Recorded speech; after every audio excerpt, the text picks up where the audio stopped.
निश्चित भाव में गोटे दुखद खबर आसिक पहुँचला आमर नुआपड़ार मान्यवर विधायक जन अनुभवी नेता जन पुरुखा नेता राजेंद्र ढोलकियांकर एबे खबर आसला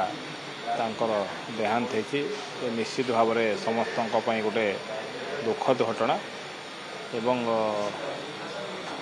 से जिते खबर आसला आमर पीएससी रो मीटिंग चलता जमती खबर आसला तुरंत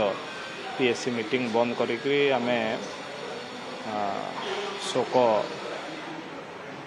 तांकर आत्मार सद्गति प्रार्थना करी तापरे मीटिंग को बातिल करागला मोर हृदयर गभीरतम प्रदेश रु तांकर परिवार वर्ग को तांकर आत्मीय स्वजन को मोर शोक जनाऊँगी। प्रभु जगन्नाथ माँ समलेश्वरी माँ माणिकेश्वरी तांको सद्गति दियंतु तांको परिवार को सत्साहस दियंतु ए कठिन परिस्थितिर सामना करिया।